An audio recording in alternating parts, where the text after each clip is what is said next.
Assalamualaikum warahmatullahi wabarakatuh. Selamat siang, selamat pagi, dan salam semangat. Salam tangguh bencana. Perkenalkan, nama saya Andi Irwan Binardi dan Ibu Dr. Eni Suharini MSI. Di sini akan menyampaikan materi tentang pendidikan tangguh bencana.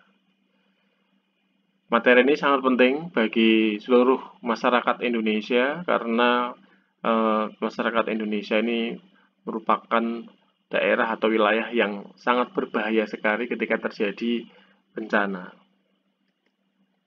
Yang pertama yang saya bahas adalah tentang ancaman bencana di satuan pendidikan. Bahaya bencana di Indonesia yang pertama adalah meliputi bencana gunung api. Gunung api ini ada 127 gunung api aktif yang ada di Indonesia.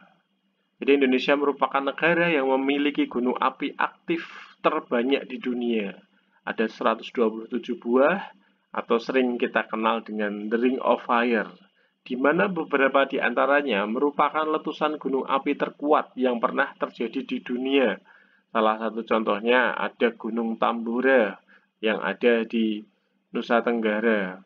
Terus yang kedua ada Gunung Krakatau. Terus yang ketiga ada Gunung Toba dan Gunung Merapi. Banyak sekali gunung yang tidak akan saya sebutkan satu persatu, yang mempunyai histori letusan yang sangat luar biasa. Yang selanjutnya adalah gempa bumi. Indonesia juga merupakan daerah rawan gempa bumi karena dilalui oleh jalur pertemuan 3 lempeng, yaitu lempeng Indo-Australia, lempeng Eurasia, dan lempeng Pasifik. Maka Indonesia adalah daerah yang sangat berbahaya. Ketika terjadi gempa bumi, karena Indonesia adalah daerah kepulauan, akan terdapat bencana yang selanjutnya yang ketiga, yaitu tsunami. Indonesia memiliki garis pantai terpanjang di dunia, juga menyebabkan sebagian besar kawasan pesisir pantai Indonesia rawan terlanda tsunami. Terus yang selanjutnya adalah tanah longsor, banjir, dan cuaca ekstrim. Jadi Indonesia memiliki iklim tropis yang menyebabkan sering terjadi banjir, tanah longsor, cuaca ekstrim, kekeringan, kebakaran lahan, serta abrasi dan gelombang ekstrim di beberapa wilayah Indonesia. Pesatnya pembangunan dan pertumbuhan penduduk menyebabkan Indonesia berpotensi akan ancaman atau kecelakaan industri dan wabah penyakit. Seperti yang terbesar pada tahun 2020 adalah pandemi corona yang menyerang salah satunya di seluruh dunia dan berdampak sekali di Indonesia. Yang selanjutnya, definisi apa yang dimaksud dengan bencana. Bencana adalah suatu kejadian atau rangkaian kejadian yang menyebabkan banyak kematian atau kerugian yang luar biasa di mana masyarakat membutuhkan bantuan dari pihak luar. Bencana berdasarkan Undang-Undang Nomor 24 Tahun 2007 adalah peristiwa atau rangkaian peristiwa yang mengancam dan mengganggu kehidupan dan penghidupan masyarakat yang disebabkan baik oleh faktor alam, faktor non-alam maupun faktor manusia, sehingga mengakibatkan timbulnya korban jiwa manusia, kerusakan lingkungan, kerugian harta benda, dan dampak secara psikologis. Jadi kejadian bencana ini bisa dipicu oleh peristiwa alam, terus manusia, dan kombinasi keduanya. Jumlah kejadian bencana dari semakin tahun ini ternyata semakin meningkat. Banjirnya semakin meningkat, longsornya semakin meningkat, karena ini ada kaitannya dengan pertumbuhan penduduk di Indonesia. Indonesia masuk penduduk nomor 4 terbanyak yang ada di dunia, maka menyebabkan Indonesia daerah yang paling berbahaya. Setelah itu penduduknya banyak, alih fungsi lahan, maka terjadi longsor, mengakibatkan daerah-daerah di mana 28 juta orang terkena dampak bencana. Terus meninggalnya orang, hilang, dan lain-lain. Dan potensi terpapar kerugian akibat dampak bencana tentunya yang pertama adalah banjir. Banjir itu biasanya terjadi di kota-kota besar. Salah satu contohnya adalah di Jakarta.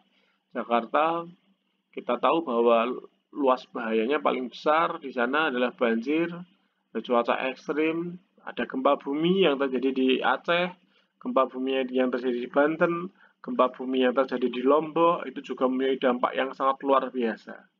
Terus tsunami sepanjang sejarah terbesar, salah satunya adalah terjadi di Aceh, yang di sana menelan korban jiwa dan luas bahayanya sangat luar biasa sekali.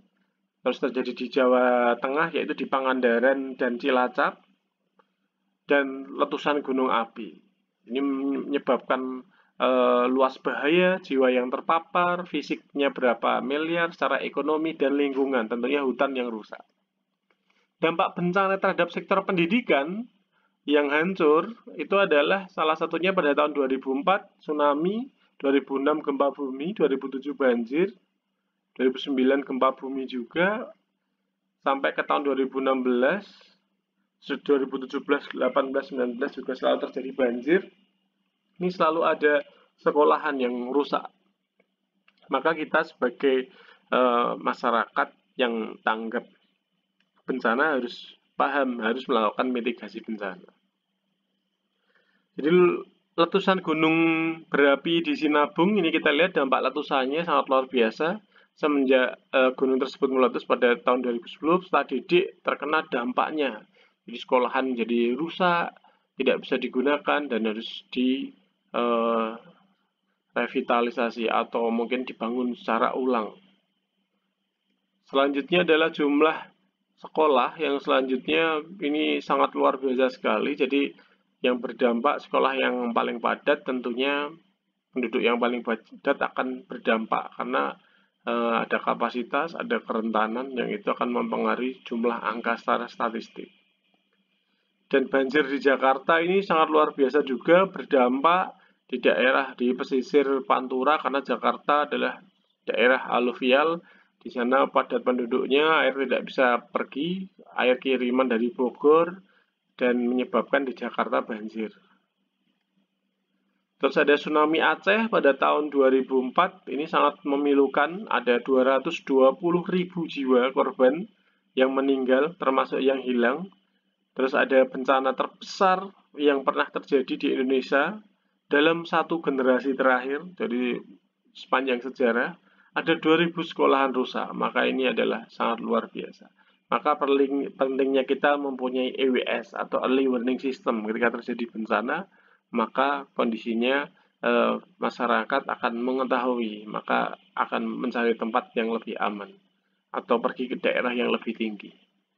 Selanjutnya ada gempa bumi di Yogyakarta pada 2006, ini juga terjadi di Samudra Hindia, yaitu besarnya 8,9 skala Richter dan korbannya sekitar 6.000 orang meninggal. Jadi sangat luar biasa. Dan pemetaan sekolah di daerah yang rawan ada sekitar 497.000 total sekolah di Indonesia yang tersebar di 34 provinsi. Jadi kategorinya sangat banyak sekali.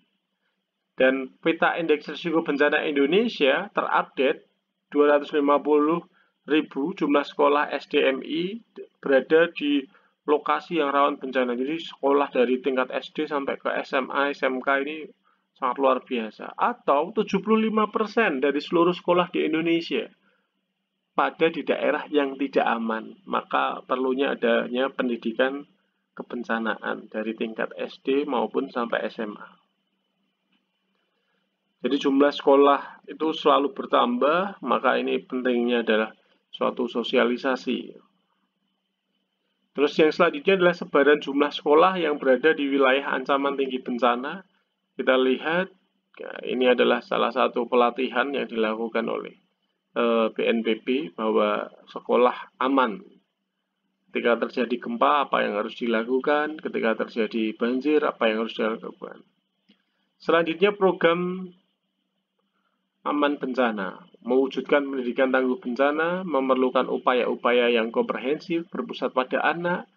Berpusat pada anak itu meliputi upaya yang dilakukan dengan memahami bahwa anak-anak memiliki kebutuhan yang spesifik dalam menghadapi bahaya bencana. Serta seluruh upaya tersebut. Jadi ketika kita di sekolahan, di setiap sekolahan di Indonesia mempunyai ancaman yang berbeda-beda antara sekolah yang satu dengan yang lain. Dia terletak di dataran tinggi, maka akan terjadi longsor, kebakaran hutan, Kalau dataran tingginya dekat gunung berapi akan ada gunung meletus. Sedangkan sekolahan yang ada di pesisir itu mengakibatkan kondisi di daerah pesisir akan banjir, ada tsunami, dan juga ada gempa bumi. Maka pentingnya seorang guru memberikan kapasitas tentang anak-anak kaitannya dengan mitigasi bencana, kaitannya dengan early warning system, apa yang harus dilakukan ketika terjadi bencana. Upaya-upaya pendidikan tangguh bencana dikelompokkan menjadi 3 komponen. Yang pertama adalah fasilitas sekolah yang aman. Jadi pilar yang pertama itu, jadi sekolah itu dibuat dengan sangat kokoh, sangat bagus, menjadikan siswa didik menjadi aman. Yang kedua adalah manajemen bencana di sekolah. Jadi perlunya ada salah satu organisasi manajemen bencana sekolah yang dibuat sekolah. Yang ketiga, pendidikan pencegahan dan pengurangan resiko. Jadi harus ada jalur-jalur evakuasi bencana ketika terjadi bencana di gedung. Dari ketika lantai 2, bagaimana kita harus mengevakuasi diri kita masing-masing. Terus yang selanjutnya adalah seluruh upaya ini mesti diiringi dengan dukungan dari kebijakan perencanaan di sektor pendidikan. Yang kedua adalah rencana penanggulangan bencana setempat. Pendekatan satuan pendidikan aman bencana yang komprehensif itu antara pilar 1, yaitu fasilitas sekolah, pilar 2 manajemen bencana, yang ketiga adalah pendidikan pencegahan pengurangan resiko bencana. Jadi saling terkait antara yang satu dengan yang lainnya. Pendidikan akan keamanan struktural, konstruksi peluang pendidikan, sektor pendidikan, dan lain-lain. Dan pilar-pilar ini dijabarkan lagi kegiatan meliputi penempatan lokasi wilayah sekolah. Jadi kita meletakkan tempat sekolah harus jauh dari daerah bencana, desain pembangunannya harus bangunan yang kokoh, kegiatan rehabilitasi rekonstruksi bangunan sekolah juga ketika terjadi pasca bencana harus ada rencana yang matang. Pilar kedua, manajemen meliputi pembentukan tim, penanganan bencana di sekolah, penetapan kebijakan, dan perencanaan kesiapsiagaan. Sedangkan kegiatan yang ketiga atau pilar ketiga, pendidikan pencegahan dan pengurangan resiko, itu adanya pelatihan simulasi evakuasi secara mandiri dan berkelanjutan di sekolah.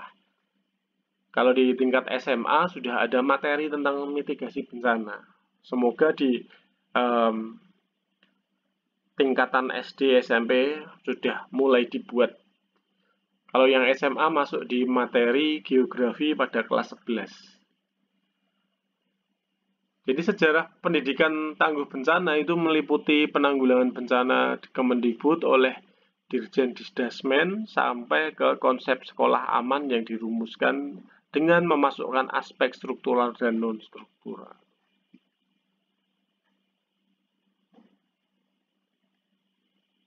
Sepuluh langkah mewujudkan satuan pendidikan aman bencana. Yang pertama adalah persiapan dan konsolidasi dengan pihak sekolah.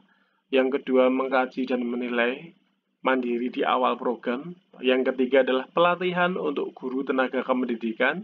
Yang keempat, pelatihan untuk peserta didik. Yang kelima, mengkajian risiko bencana. 6, penyusunan rencana aksi pembentukan tim. Ketujuh, penyusunan prosedur tetap untuk masa pra, saat, dan pasca. 8, melakukan simulasi teratur. 9, melakukan penilaian mandiri dan pengawasan secara rutin. 10, melakukan evakuasi atau evaluasi pelaksanaan dan pemutakhiran rencana aksi. Ini adalah regulasi dari Undang-Undang Nomor 20 Tahun 2003 sampai PP 32 Nomor 2013.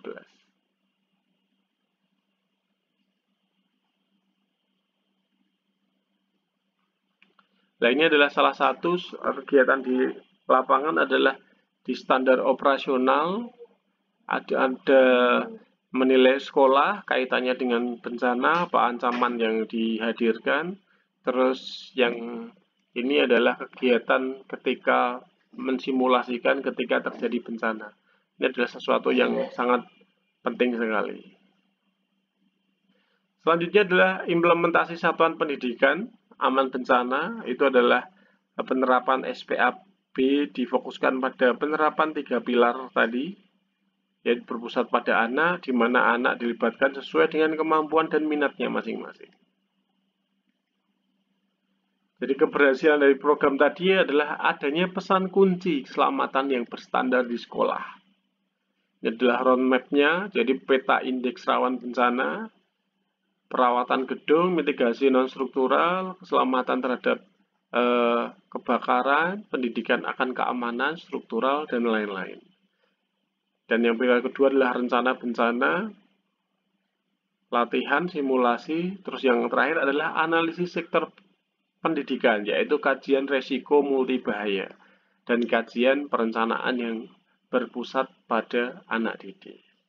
Demikian materi yang saya sampaikan, semoga bermanfaat, semoga masyarakat Indonesia menjadi masyarakat yang tangguh dari bencana apapun. Sekian dari saya, akhir kata, Assalamualaikum warahmatullahi wabarakatuh.